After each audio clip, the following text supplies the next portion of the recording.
Let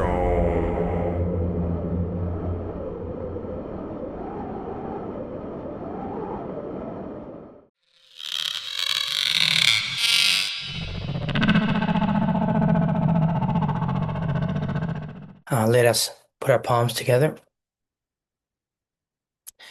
Homage to the fundamental teacher, Buddha Shakyamuni. Homage to the fundamental teacher, Buddha Shakyamuni. Homage to the fundamental teacher, Buddha Shakyamuni. Verses of opening of the Dharma. The unsurpassable, profound, and wondrous Dharma is difficult to encounter even in hundreds of millions of kalpas. Now I see it, hear it, receive it, and uphold it. I vow to understand the true meaning of the Tathagata. Namo Pho. Okay, so we continue with our explanation of chapter 3, Dharma, common to the five vehicles. And we are on the mundane right view. So here, the initial practices, or how we start a so-called the path to Buddhahood, we start with right livelihood and right view. And we started discussing right view. There are two kinds, mundane and transmundane, or transcendent. And in the mundane right view, there are four categories right here. And this is complement of Notebook LM by Google. And this is a mind map. And then we discussed what is good and evil, the definitions. And so mundane right view, meaning understanding and the definition of good and evil, understanding karma and consequence, right? And then under that part, we discuss the different kinds of karma and different types of consequences. And we'll continue with this and also cover past and future lives, as well as ordinary and noble people. These are the four mundane right views. And I guess before that, I want to say something about karma and consequence. Often people would say to me, bad people in this world, they rob from the people or the politicians, and then they live well. They live like kings and queens. What karma and consequence? Many people say that. And then in our last lecture, we already explained that serious or grave karma, karmic force that comes, it will not show up right away.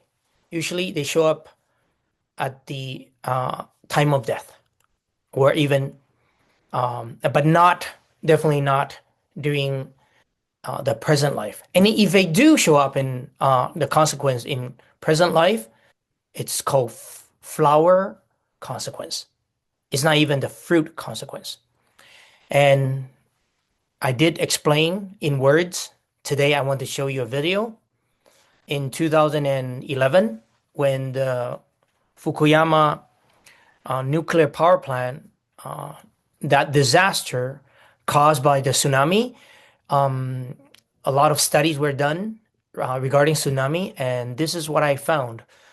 And I saw this back in 2012 or 13.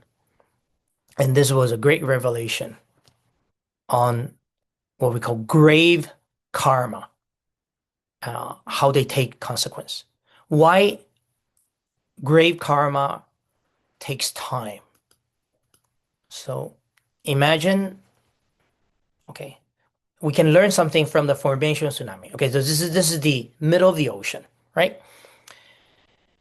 And what happens, there's no sound. I'm just going to explain it. And then here, okay, so here, the tectonic plates, they move. So there's a great displacement of energy, right? Pushes up, right? And then the wave starts.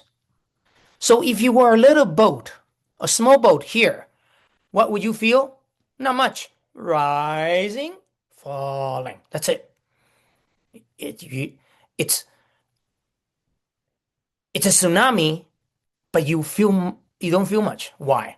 Because the energy it's traveling, right? So it will keep traveling towards the shore, right? So it's traveling and the waves get longer and longer. And as I explained last time, the waves in a lake, a small lake, it's 1 meter wide, the wavelength. In the case of tsunami, it's 2 to 3 kilometers long, the wavelength.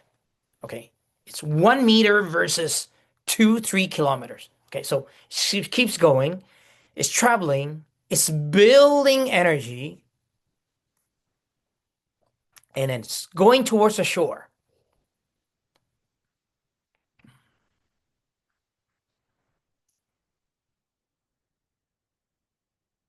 And still going towards the shore.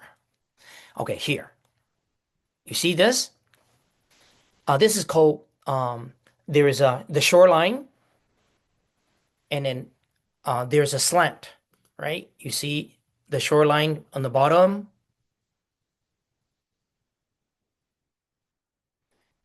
Because the ocean floor is not all that even. And as it get closer and closer, you see this? This part. That's a shoreline, right?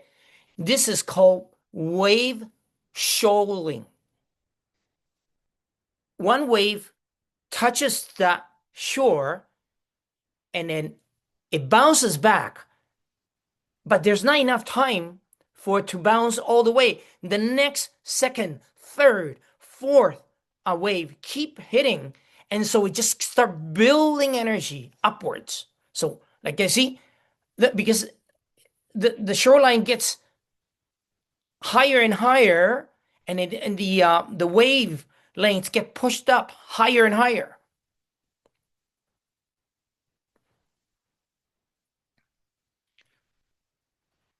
Until it hits the shore. Yeah, there. And then this is where it hits the city. Right? So imagine this shore right here, right? Imagine this is nearing the end of death of someone, right? Getting to the shore.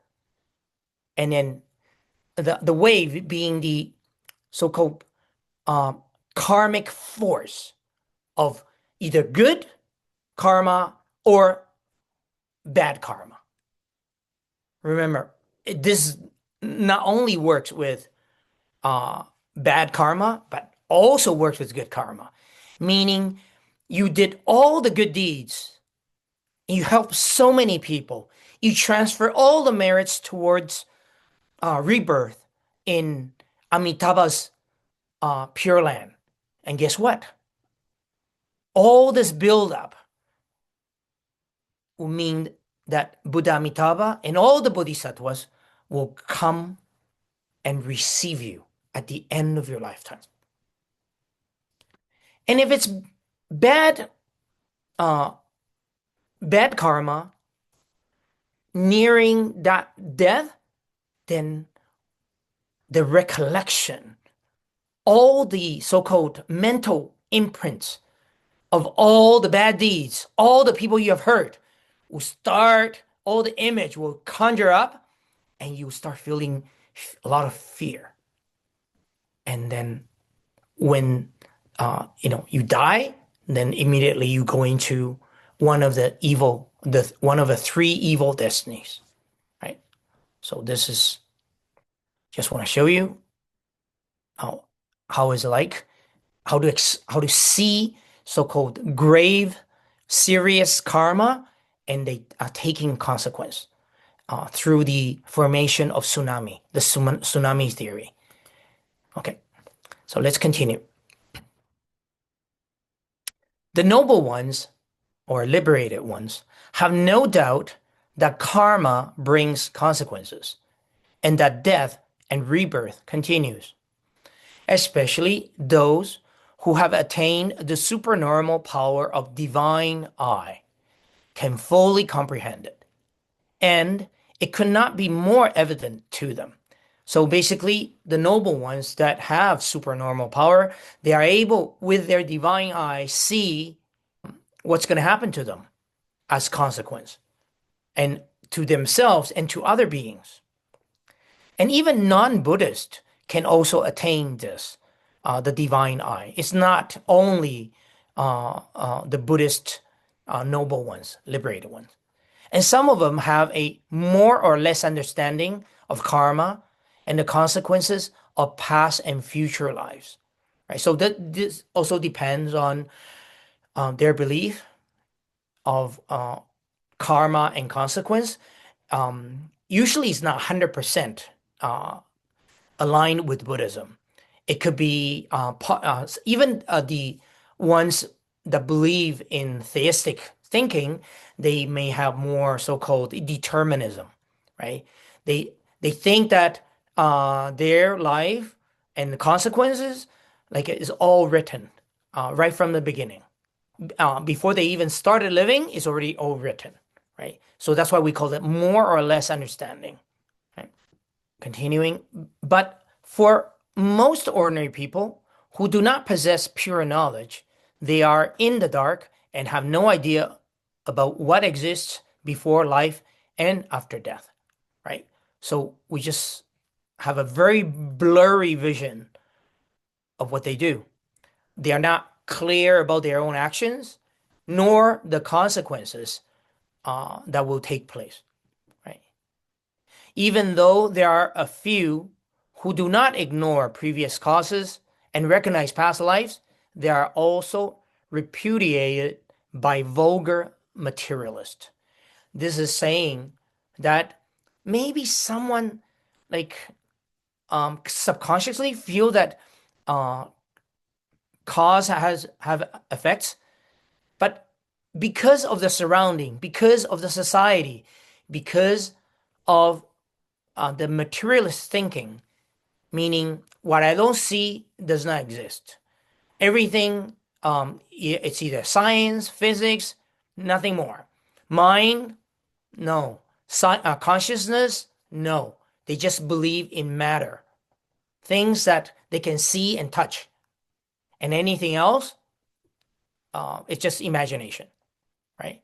So many people, even though they have a hunch, a kind of like a nagging feeling, but they cannot protect themselves from the wrong views in the world. And then they will disbelieve in cause and effect, karma and consequence. So it is best to rely on the practice of the Buddha Dharma, attain pure knowledge, generate the supernormal power of divine eye, and verify this issue of karma for oneself. Apart from this direct experience, right? So it's saying that if you attain pure knowledge and have access to divine eye, you can see karma clearly. But let's say you can't. And most of us are not there yet up to that point. However, we can only believe in the teachings of the Tathagata, of the Buddha, and have conviction and understanding through deductive reasoning. Okay, so it is my experience that if I apply karma and consequence and all the rules in karma and consequence, and I use that to observe people around me, and then and in myself, in the time span of 10 years, you can see patterns. You can see how things play out. You can see that the rule does work. You don't need divine eye. You just need the right view, the knowledge, and then use deductive reasoning to help you understand and see karma and consequence. For beginners, these teachings are not easy to understand. To illustrate the idea of rebirth, one can try to clarify it through the analogy of firewood that finishes burning, but the flame passes to another. Okay. So this is also a concept that even Zhuangzi, a philosopher in ancient China, he's considered a sage. He said, the flame in the firewood passes to another without realizing it is extinguished. What does that mean? Flame passes from one firewood onto another, but the flame itself does not realize that it has already extinguished on the other one. It's like the continuity. And the great master Hui Yuan of Mount Lu, Lushan, also used this analogy to illustrate the principle of the continuation of death and rebirth. Okay, so we'll continue with this analogy. Okay, just like the previous firewood that burns and shines until its end, and before it extinguishes, the flame continues and burns in another firewood. And then the flame burns intensely again. The previous firewood is not exactly the same as the later firewood. The later flame is not the previous flame, but it cannot be denied that the later flame comes from the flame of the previous firewood. You cannot say that they are the same flame, but you cannot deny their relationship. It's a continuation of that flame, a so-called related part of that flame. They're related, but not the same. Okay. So similarly, when the activities of the previous life ends, a new life begins. The previous life is not the later life.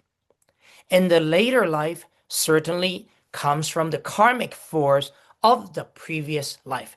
So here it's trying to say that due to karmic force pushing one forward and then grasping existence, then the previous pushes, due to karmic force, is pushed into the later life.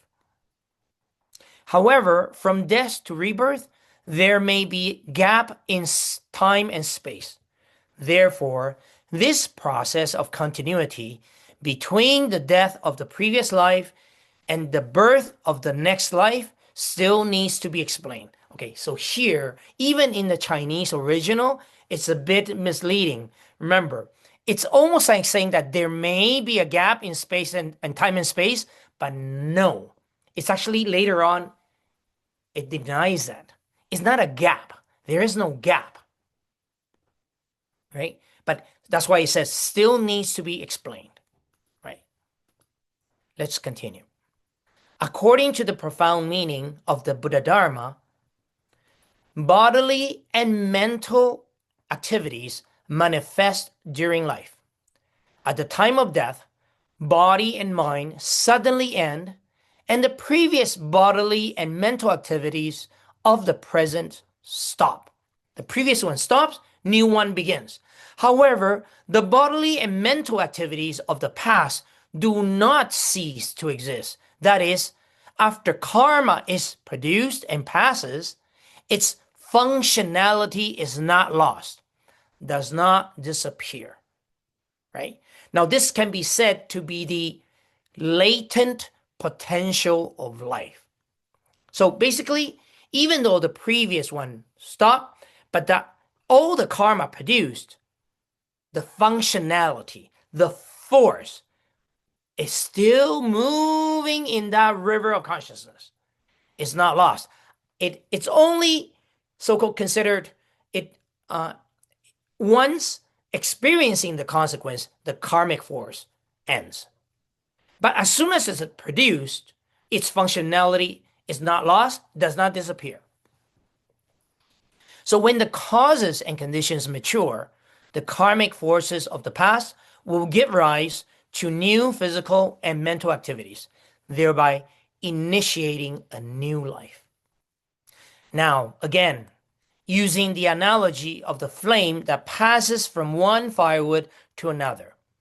When fire burns an object, it generates bright flames. This is analogous to the activities manifested during life. When the fire finishes burning, the brightness of the flame ends. This is analogous to the end of a life's period, death. When the fire finishes, the hot embers seems to cool. But if they come into contact with flammable substances and a breeze is blowing, then, and then breeze representing oxygen, then the embers that are dying can catch fire again with strong flickering flames. Okay, so you can reread this passage and then just visualize the flame, firewood, and then ember cooling and then catching fire again, right? Similarly, when the causes and conditions are aligned, the karmic forces of the past can drive a new life. The flames rekindle from the dying embers are not the previous flames, but they have an inseparable relationship with them. Similarly, the future life is not the same as the previous one, but it has a connection with the karma of the life. From the previous flame to the later flame, there may be an interval which belongs to the gap in time and space between previous and future lives. However, again, Master Yinshun warns, this is just an analogy. Why? Because next paragraph is going to go in even deeper, right? There seems to be a gap in time and space. Really? Is there a gap in time and space or not? Okay. So here, the answer, the conclusion of this analogy is here. According to the Buddha Dharma, due to the illusory nature of phenomena in sunyata, which is the rule of the universe, it cannot be said that there is a time and space gap in the karmic forces produced in the past. Cannot be said. It's not true. But what really happens is, as long as the causes and conditions are aligned, it is possible to suddenly induce a new life in another time and space. That is, a new beginning of physical and mental activities. In the case of human life, the conditions of the father's sperm and mother's egg, etc., are necessary. Okay, so there's another way of understanding this. In Agamas and also in the Mahayana Sutras, it is said that rebirth from one life into another, the one before to the next one, is almost like shifting your arms. It's immediate. Given if it's a strong karma, which we already talked about, or habitual karma, or which takes longer and then go through the intermediate stage, intermediate aggregates, and that is called by the last thoughts. That one actually can last as long as 49 days to take on the next rebirth, right? But if it's strong karma, usually it's right away, whether it's good strong karma or bad strong karma. And this because we talked about karma and consequence, and then in the right view, mundane right view, we need to consider what?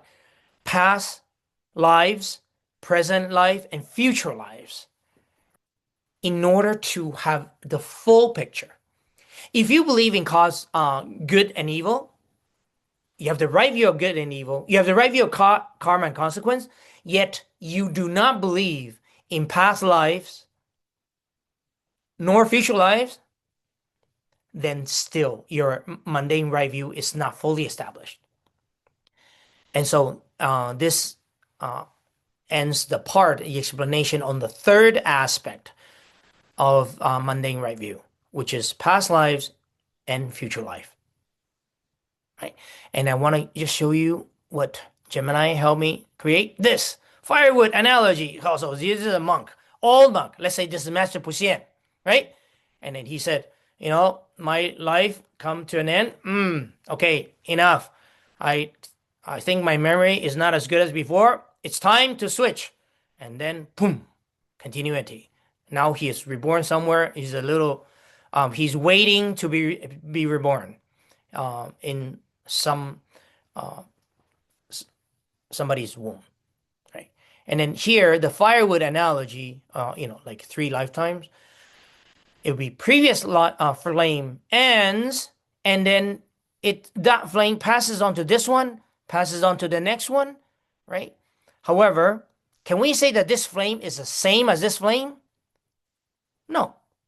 This this conditioned self, conditioned I, is this conditioned I, A, is the exact same as a conditioned I, conditioned self, B? No. Are they related? Yes. Is it a continuity? Yes.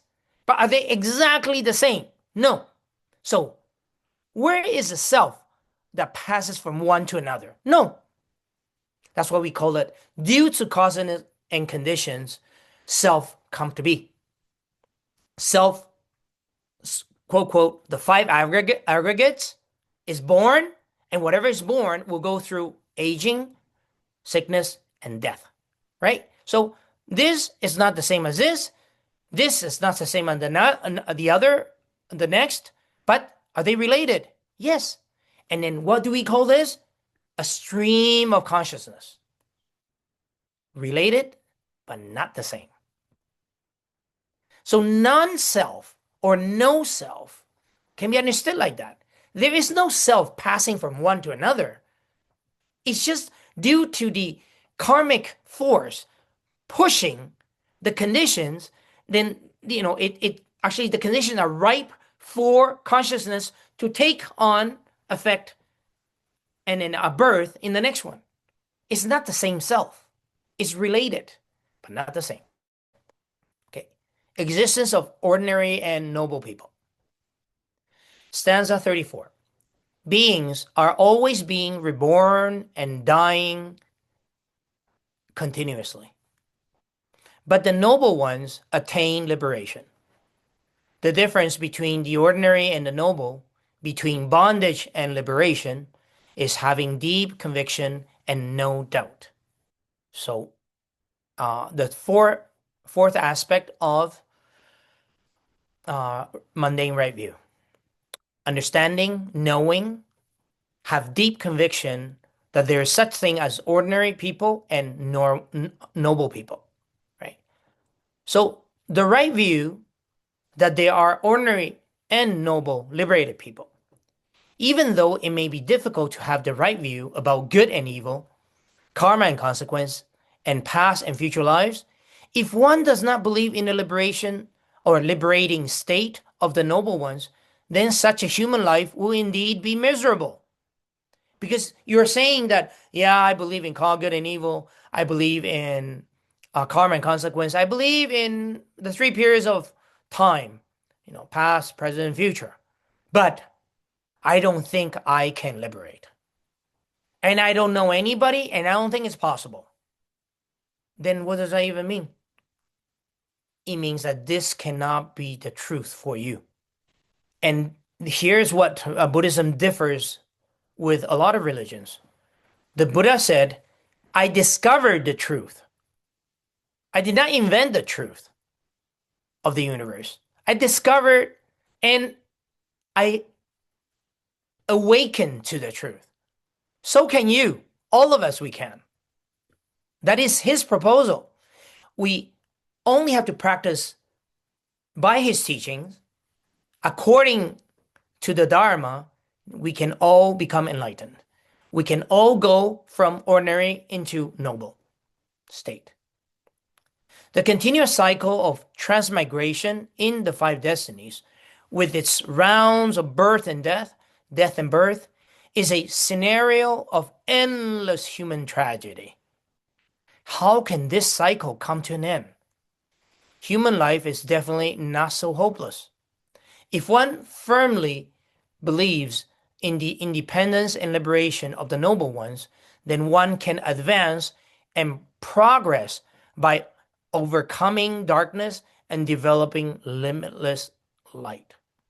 Therefore, one must have the right view that there are ordinary and noble people, right? And then, so this part is actually completely in alignment with the triple gem, Buddha, Dharma, Sangha. I've asked myself when I was thinking, why did the Buddha say triple gem, like refuge in the triple gem? Why not just one gem, a Buddha? Oh no, because just taking refuge in the Buddha is not taking refuge in his teaching. We want to know his teachings. So Buddha and Dharma, why not just two gems?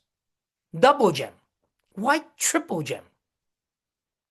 What is the meaning of the Sangha gem in the universal perspective of enlightenment? It means Buddha, Dharma, and Sangha. Sangha, it's the instructors, the people that follow the Buddha's path and his teaching, the Dharma, and are able to reach the same state eventually. So we should place ourselves in that on that path, right? Like we want to be eventually a member, becoming member of the Sangha, right? And it's not even talking about monastics or lay. We're talking about the noble ones. The noble ones, once reaching attainments of liberation, they are considered part of the Sangha community, right? So taking refuge in Buddha, Dharma, and especially the Sangha is so important. Believe in one's own possibility, one's own potential. And that's very important in the Buddhist practice. If you are a Buddhist and you say to yourself, oh, I really, really respect the Buddha and I'm grateful to the Buddha and the teaching, and also I'm grateful to the community of practitioners, but I'm hopeless, useless. I cannot. It's not possible for me. This is too far away from me. I cannot become part of the Sangha. I can never become part of that gem. Then you're not truly understanding the implications of refuge in the triple gem, because we are supposed to be future Sangha members, future Buddhas, future Bodhisattvas. Since beginningless time, in the process of being born and dying and being born, ordinary sentient beings have always been continuously transmigrating in the five destinies. But the noble ones, through practice, can attain liberation from birth and death, from that cycle of samsara. And then here we go. What defines a noble person? A noble person is anyone who can manifest pure wisdom without outflows. Without outflows means without any impurities, realizing the nature of phenomena. The suchness is a noble one.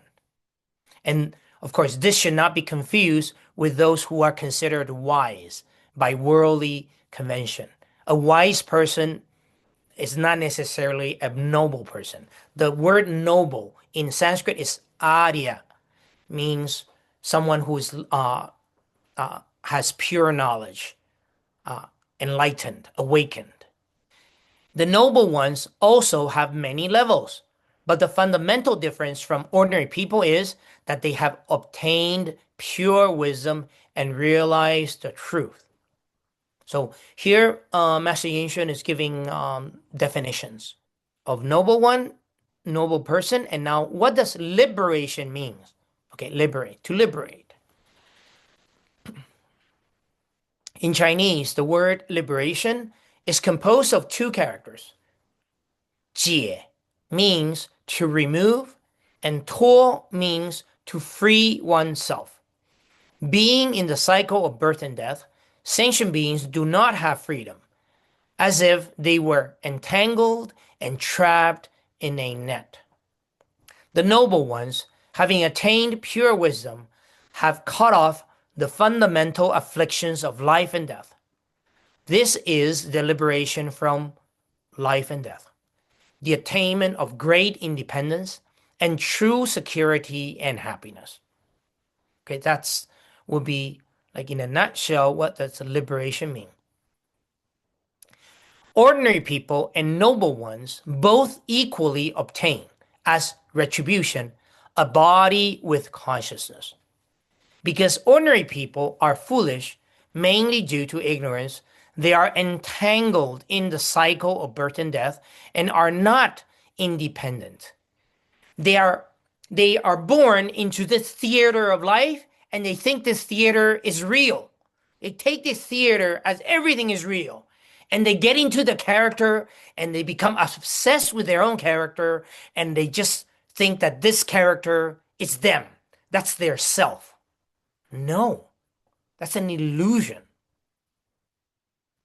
The noble ones, however, through practice, attain pure wisdom primarily through prajna, which means wisdom, and thus free themselves from the bonds of birth and death, the shackles of life, the knot, the dead knot binding your hands. In such a difference between ordinary people and the noble ones, between bondage and liberation, one must have deep conviction and certainly no doubt. Meaning, you know you're an ordinary, but you know it's possible for you to eventually reach a noble state. Don't look down on yourself. Don't feel inferior. You need to feel empowered by your connection with the Buddha, Dharma, and Sangha. You need to remove the doubt. You need to turn the doubt into a strength, diligence in practice. For by having conviction and no doubt, one knows that there are noble ones and their liberation, that they possess true wisdom and great powers. And one also has conviction in the virtues of the noble ones, such as the 3 insights, the 6 supernormal powers, the 10 powers, the 4 kinds of fearlessness, the 18 distinctive characteristics of a Buddha, etc., etc. All the good, wonderful things that you will realize and attain. And all these will be discussed further in chapter 4 and chapter 5. So I won't bore you with the definition of each and listing them. In this way, we will be following the method of the human celestial vehicle. And even if we are not currently able to seek the transcendent liberation of the Buddha Dharma, we can still gradually nurture the seed of the transcendent Dharma. So having this conviction of this possibility to transition from ordinary to noble, it gives us a purpose. This river of consciousness, our own, that is ordinary and with so much defilements and afflictions, it's possible to purify this river of consciousness and move towards the state of the noble ones. You need to have conviction in this. On the other hand, not believing in the noble ones and all their virtues is to slander reality and plant a contaminated seed, which will obstruct our spiritual progress. Holy cow. Don't do that for yourselves. How often we hear people, oh, I'm such a lowly, ordinary practitioner. I'm not evolving quick enough. Oh, maybe I can depend on the Buddhas. Oh, Buddha, Bodhisattva, this, that. Help me out because I am so helpless. I am useless. No. We recite the Buddhas, the Bodhisattvas. We recollect them to remind us of what? Remind us it's possible. The possibility. They were all once ordinary people. And now they attain such state of noble or nobility. So can we. We are aspiring towards their state. We're not begging for them to share their state with us. Good luck with that. There are some clever people who use the understanding of ordinary people to measure everything. Oh, they think that because they are not noble ones, they do not possess pure wisdom or supernormal powers. And so humans cannot be more than that. So it's like assuming I can't, nobody can. Then what are you taking refuge in? Buddha is enlightened or not? Bodhisattvas, have they attained what they attain or not? Just because you can't, you cannot deny their attainments. And how could noble ones exist? That's constantly in their mind. Okay. And the foolishness of such people is extremely lamentable. This is analogous to producing a clay bottle. If it is not fired in the kiln, it will melt upon contact with water and crack when exposed to wind and sun. But if the bottle is fired in the kiln, it will become a porcelain bottle. And then, upon contact with water, it will not melt. And when exposed to wind and sun, it will not crack either.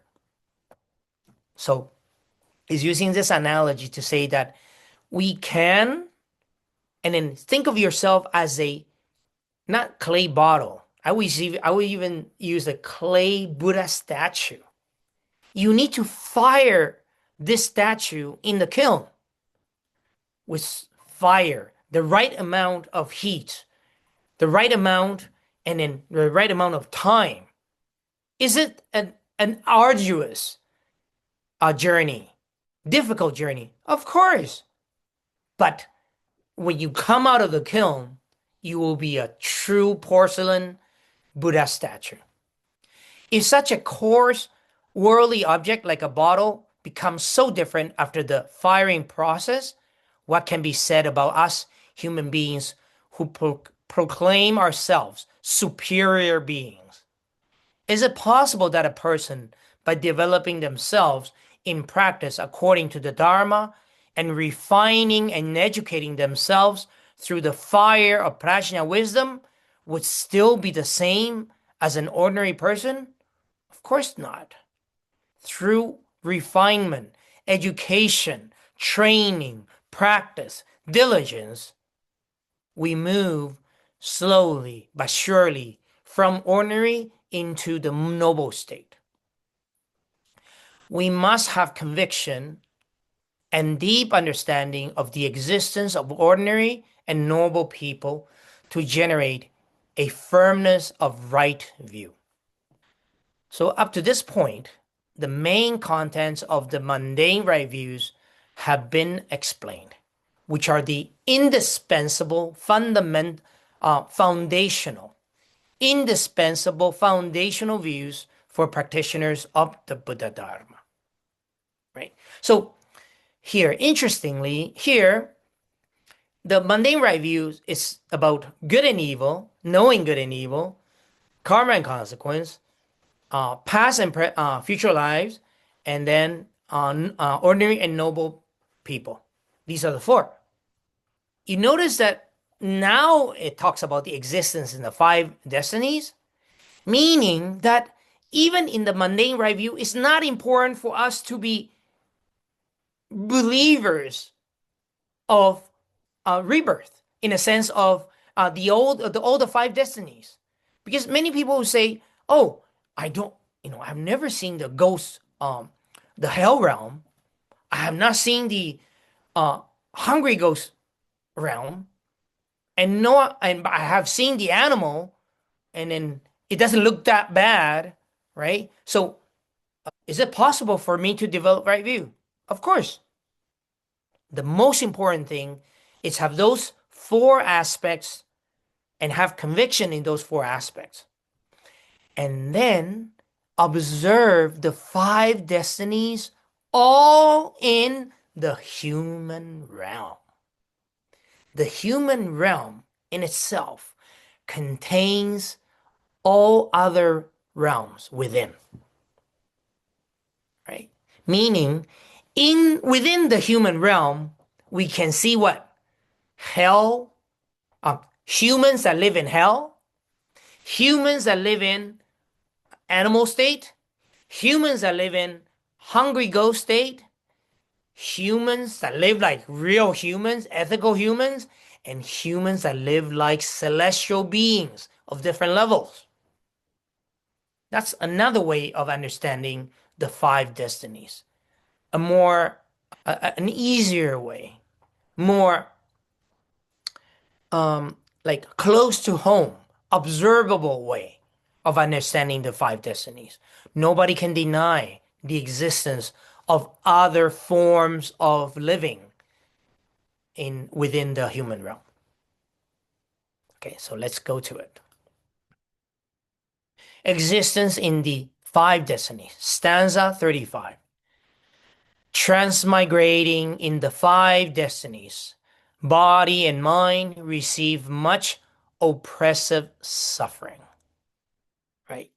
So the first noble truth, which will be extensively covered in detail in chapter 4, it says that this existence, our existence, it's programmed with suffering.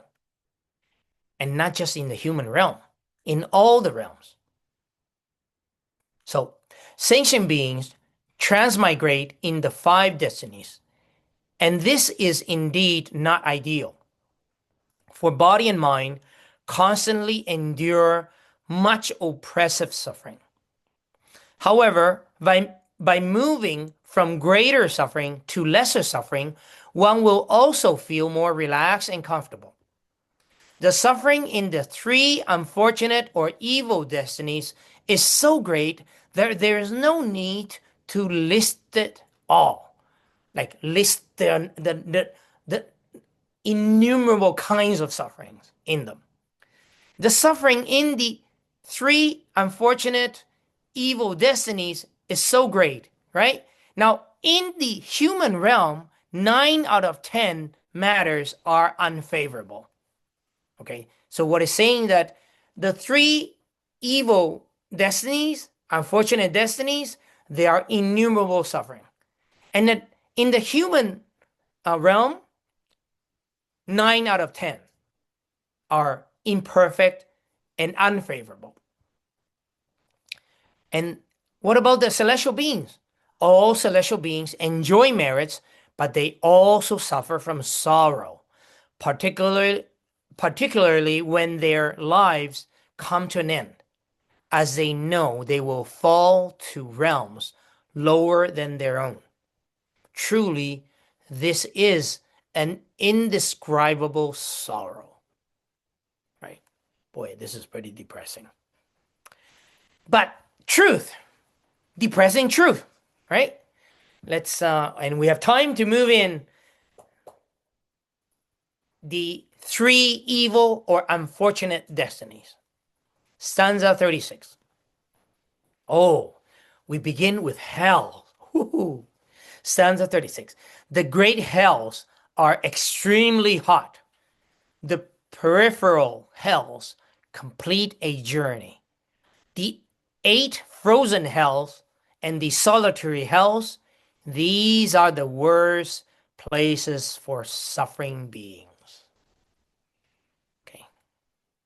So let's look at These are the bad destinies or evil destinies or unfortunate destinies. They are all within the sphere, desire sphere. Okay? There are three spheres: desire sphere, form sphere, and formless sphere. The three evil destinies, bad destinies, are within the desire sphere, right? And the way Master Yinshun decided to go about it is listing from bottoms up: infernal, the hell realm, animal realm, and the realm of hungry ghost, right? So this is just so you have an idea. And of course, if you move up, then in the good destiny, we have human realm, which is still in the desire sphere, but it's called terrestrial desire sphere, right? And then ideal realm for spiritual practice. And then we have the Asura realms. If we include that, that'll be sixth path. And then desire sphere, celestial realms, there are six heavens. And then form sphere, formless sphere. So all here, this is celestial realms. Beings of light. Different subtlety of light. And then the human realm. And then below us. Let's go to the explanation. First, let's talk about the suffering in the hell destiny. Hell, Naraka, in Sanskrit, means a place of suffering. Well, even the name itself means a place of suffering. Naraka means place of suffering. Hell is divided into 4 categories, and in total, there are 18 hells. Right? So we go, the 4 category, we go to the first category. The primary and fundamental group is called the 8 great hells. Due to the violent fire that burns and boils, the beings in these hells endure the oppressive suffering of extreme heat, and therefore they are also called the 8 hot hells. Yeah, not hot yoga. It's hot hell, pure hell, a lot of suffering, right? I don't know any of you. I've never done hot yoga, but I just thought that I'd throw in that joke. According to the sutras and treatises, the 8 great hells are located beneath the geological stratum. The center of the earth is certainly filled with blazing flames, magma, and occasionally, when a volcano erupts, it spews magma. Buddhist texts and the Old Testament of Christianity both have passages about the earth opening up and people falling into the abyss of hell. So the 8 fire hells, 8 hot hells, are undoubtedly below the ground, most likely at the earth's center. Okay, so what it's saying that Master Yinshun, a possible location of the 8 hot hells is actually inside the magma. Of course, it's not as the hell beings, they will not have a so-called our carnal, right, flesh bone body. It's actually a body of transformation, right? And then, but they will be in that location, right? Some people question, how can life exist in such intense heat? In truth, they do not know that the karmic force of sentient beings is beyond imagination, right? So they don't have to be in human form and also in human body, right? It can be in transformation body, most likely. There are beings that die upon entering water, and there are others that can only live within water. Some die when they are underground, while others live continuously underground. Sentient beings are inconceivable. There's no way to deduce all the possible characteristics of beings based on one's own particular physiological circumstances. Basically, you cannot just use yourself as the example and say, well, how is that possible? No, it's based on karma and consequence. Anything is possible. So let's go to the eight great hells. Oh my goodness, this is definitely gonna give you guys um, like a nightmare tonight. But let's go for it. The eight great hells are hell of reviving, right? Reviving meaning die and then revive. It's being revived. The hell of black ropes, right? Hanging ropes. The hell of crushing, like mountain crushing you. And then I tend to think of this, the crushing one, it's almost like in a very, very small space, and then you're like claustrophobic. I don't know if you ever had this kind of dream. I have had them. I have dream about crawling into like a very, very small hole that the body can barely move, and then I'm stuck. I cannot move anymore. I'm in my dream. And that's when I remember to recite the Buddha's name. And then I wake up, right? But the crushing, it's about that. It's about like in that space, confined space, right? And then the hell of screaming. Well, you're screaming because of suffering, of great screaming, right? Of great heat, like of heating, and then great heat is burning sensation, and then the uninterrupted hell, which actually we mentioned last time, having committed the five transgressions of killing father, mother, arhat, bleeding, harming the Buddha, and also creating disharmony in the Sangha, right? The and then one will be like they're very specific in the uninterrupted. Uninterrupted meaning you suffer till you die, and then according to the sutras, the breeze blows over, and you come alive again, and you suffer. You continue to suffer. And these hells have two particular characteristics, right? All beings suffer from burns by violent fire and are oppressed by copper and iron heated by blazing fire, similar to magma. In these hells, there are iron floors, iron rooms, iron pans, iron troughs, iron mountains, iron ropes, iron knives, iron plates, iron hammers, iron wires, iron embers, iron nails, iron pliers, iron balls, all heated. These types of red-hot iron instruments are used in various ways to cause suffering to transgressors. Basically, you would be in that position of being inflicted harm, pain, suffering upon you by all these instruments. Okay, so that's one thing. One particular characteristic is being burned all the time. Second is that their bodies are large and their lifespan is long. In the uninterrupted hell, the lifespan reaches a medium kalpa, right? Millions of years, human years. Therefore, what causes the most suffering to beings in hells is not that they are alive.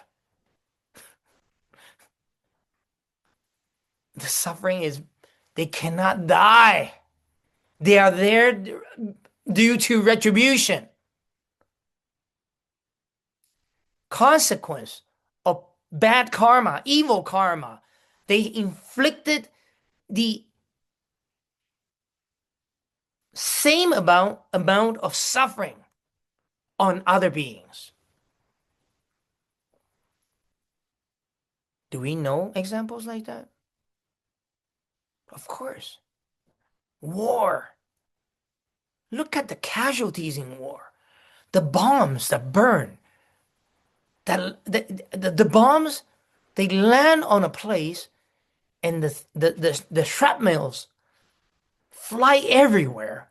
People's limbs are cut off, and it's all like hot. And then, all because someone invented, built, and someone pressed the button. Someone gave the order to press the button. Of course. It's still happening every day as we speak. And those people will have to experience this. Before the karmic force is exhausted, they have no way to die. Even after turning to ashes, they revive again. In the depths of the earth, in the uninterrupted hell, in Sanskrit it's called Avicii hell, right? And I think there's a movie, something like that, it's called Avicii, right? The violent fire burns fiercely, and the bodies are oppressed by pain without the slightest interruption. Rebirth in these hells is the consequence received by committing the most extreme evils. Well, I don't have to list names. We know people that have caused, incited, pushed others into wars, and all the countless suffering, animals, humans, families. Where do you think they will go? I mean, people who have caused these sufferings. That's karma, evil karma, which will reap eventually these kind of consequences. And will these consequences be in present life, during their life? Not necessarily. Maybe flower consequence, but for sure, at the end of their death, they will definitely experience the hell retribution. Yeah, they'll be reborn in hell. And this is because this is grave karma, so it's immediate. They don't need to wait 49 days or no, not a second. They die, this body ends, they are reborn right away. So let's continue with the hells. The peripheral hells, the second category, is also called the subsidiary hells. These are located on the margins of the 8 great hells and are a subcategory of hot hells. Each great hell has 4 gates. Behind each gate, there are 4 equivalent types of hells. Thus, each great hell has 4 gates, and behind each gate, there are 4 peripheral hells, totaling 16 of these hells. All 8 great hells are like this. So consequently, if you're good in math, there are 128 peripheral hells. Sentient beings in the 8 great hells, or hot hells, after finishing enduring each suffering, must pass through each of the gates and inevitably complete a journey through these 4 peripheral hells, moving from one place to another, enduring increasing suffering and torment. Hence, they are also called subsidiaries. Okay, so hell here, hell there, hell everywhere. Why is there a need to understand hell? What it consists of, so that you understand that it's not as simple as you cause suffering on beings and then you're done with. No, the decisions that we make that cause suffering to beings, that ends beings' lives, will bring us the exact same, if not more, suffering. Because cause and effect is fair. The rule of karma and consequence is fair. It's just. It's the way it is. Nothing more, nothing less. Just the way it is. So the 4 peripheral hells are 1, pit of hot embers. The hell is a pit of embers and burning ashes. 2, swamp of excrement. This is a swamp of excrement where there are worms with sharp teeth, like intestinal worms. This reminds me of a kind of torture that in during the Vietnam War, it is described. They would put people inside excrement and just allowing their head to show up, and their whole body it's submerged um, inside excrement. And then because there are a lot of parasites, and they will start eating your skin, right? Three, blade plains. This has three different locations. A blade road, like a road full of blade, and you have to walk through them. Forest of sword leaves, like it's a forest of sword leaves, leaves that are like swords. You have to again walk through, pass through this forest of sword. And here there are fierce dogs. Why dogs? Because that notion, psychological effect of dogs chasing after you forces you to walk that blade road and go through that forest of sword leaves. And then forest of iron thorns. And then here there are large birds with iron beaks. In these three places, one endures the same pain and suffering from knives and arrows, right? And the fourth kind of peripheral hell is river without limits. It is a river of boiling water with ashes, where those who fall in it boil like beans in an oil pan. Okay. Well, too hot, too hot. Let's move into the colder one. Let's go to the frozen hell now. The 8 frozen hells. These are either described as extending from the 8 great hells from the Earth's center to its outer limits, or are described as being beyond the Iron Mountains. Iron Mountains in this world refers to the Earth's limits, where it is said that sunlight and moonlight do not easily reach, and the cold is incomparable. Therefore, inferring that the frozen hells are at the south and north poles is most likely correct. And then here we go. The 8 frozen hells are hell of blisters. Well, when it's extreme cold and then hit your skin, what happened? You have blisters, right? Of hell of bursting blisters, the second frozen hell. Like the blisters is like a bump and then it bursts, right? And then teeth chattering.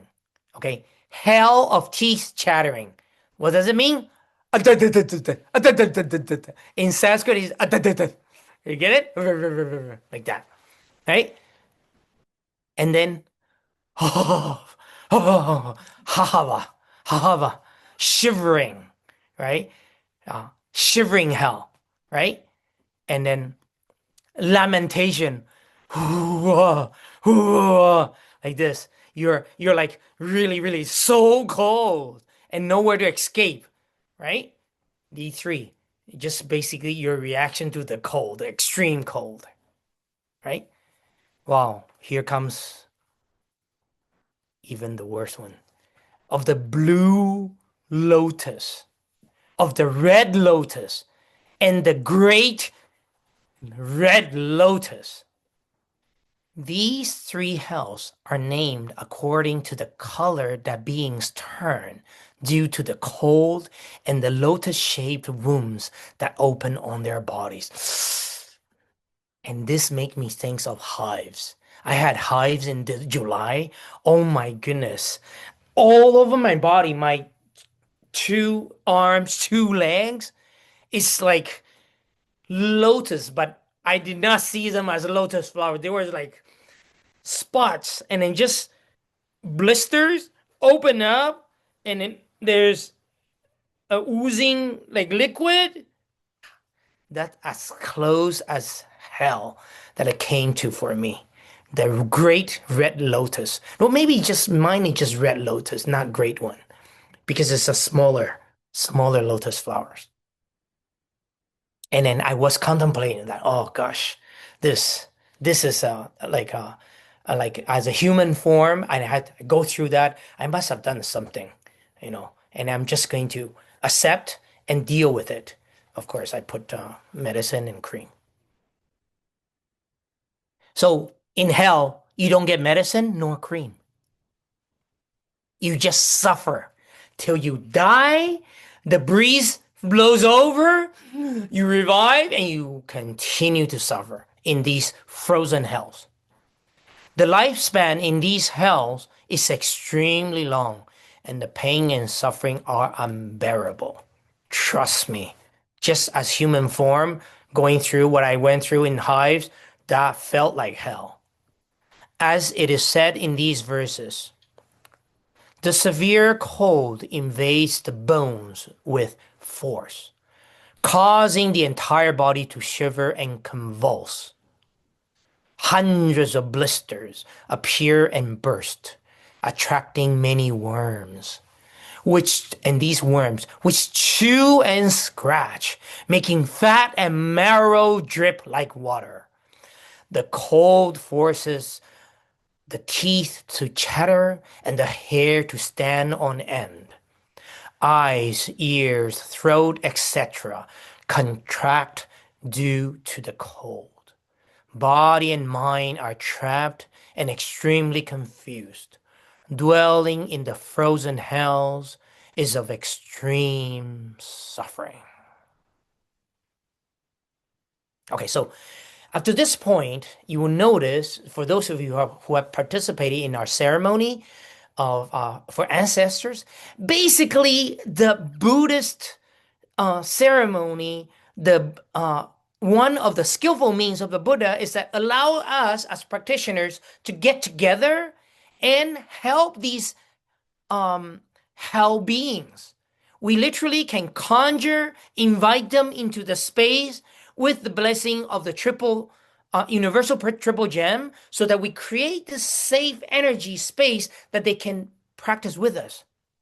And as I've mentioned, many of them literally just come for food because they have been so hungry for so long, right? And they may not be interested in the teaching of the Dharma, and the entire ceremony, the repentance, the vows, or even the taking refuge in the triple gem, but they're definitely there for relief.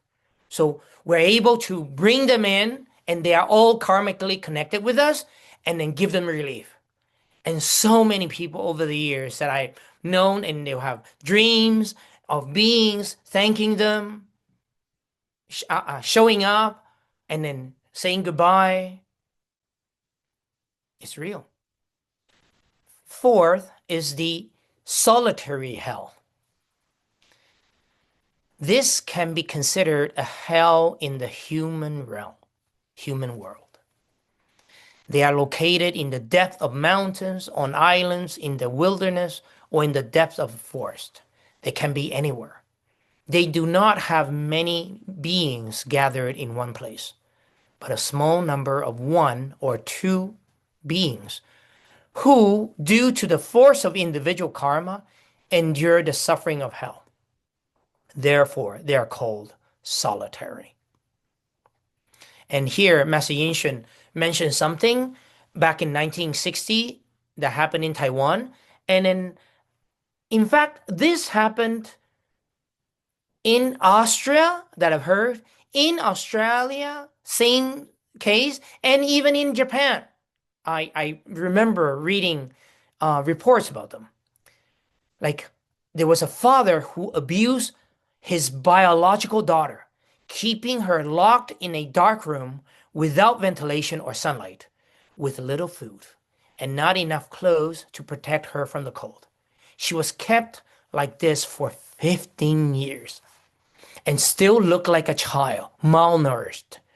Not only was her face pale, but her skin was swollen, in no way resembling a human being. The karmic force of human sentient beings is beyond imagining.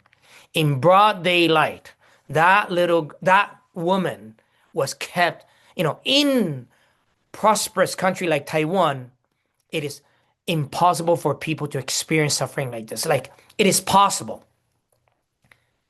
In Austria, in Australia, in Japan, people are actually become prisoner of their own parents, and they go through this.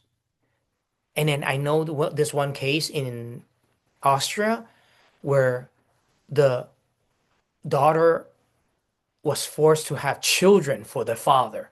They had 4 or 5 children that she was forced to even raise. So this must be very close to the solitary hells. These 4 categories and 18 hells are the worst places of suffering for all sentient beings. Before liberation from birth and death, each one has the possibility of falling into them. Therefore, we must all have a great fear of these places and not engage in bad actions that cause so much suffering to beings. Okay, so this ends the part on the hells, right? And well, it's not. Then the next section goes into the animals. Right? Oh, let me just put something here, which will be covered in our next lecture. So you don't have to believe there are hells. No, you don't. Just think about in the human realm, there exist. All these hells can be found in the human realm. And that's enough to understand that it's possible to have, to be reborn in a lot of suffering. That's enough. You don't even have to believe that there are other dimensions, hell dimensions. Just in the human realm alone, it's enough to give you like the cautionary tale. It's enough cautionary tale to prevent you or prevent us, all of us, from committing deeds that inflict so much pain and suffering in other beings, whether it's physical or psychological. Great. Let us transfer merits. We wish that all beings do not fall into hell realms, and wish that we never inflict harm on other beings, whether psychologically or physically, that we will fall into the hell realm. Okay. Transference of merits. I wish to eradicate the 3 obstructions and all defilements.